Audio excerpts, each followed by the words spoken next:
You ever notice how when people create videos, they almost always start off with, "Hey, how you doing?"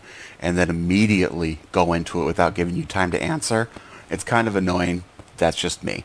That said, hey, how you doing? This is Mark, and I'm going to be going into showing you how to take a MIDI track from Addictive Drums or Easy Drummer or Superior Drummer and isolate one item from it and replace that with a sample of your choice. So I've got a program, I've got a REAPER up, and I've got a song called Gone loaded up into it. Heavy bass song. Now you can hear the snare there is kind of weak sounding. What I'd like to do is fold in a little bit more of a hard snare. So what I'm going to do is click on the snare track, and you'll see there's actually nothing in it. It's just that it's receiving the channel from Addictive Drums. Right-click that and go to Render Freeze Tracks. From then, go to Render Tracks to Mono Stems. Click it and wait a moment while it goes through the entire channel or the entire song and pulls out the snare hits. Now you have a large wave file, which is nothing but the snare hits. It depends on the bleed that you have. I've got my bleed turned all the way off.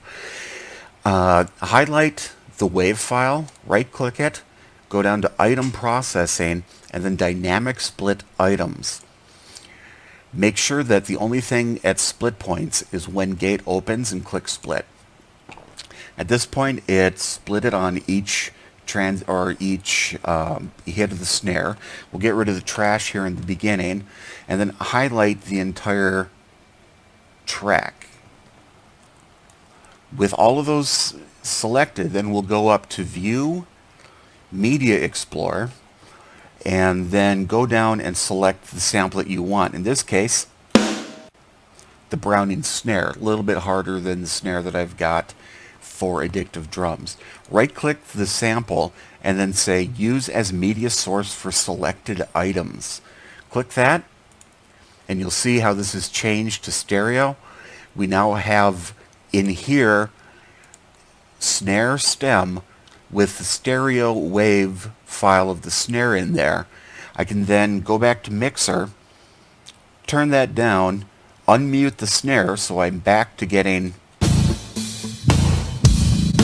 kind of that weak process snare, and I'm going to throw in another process snare, but it's a little heavier. So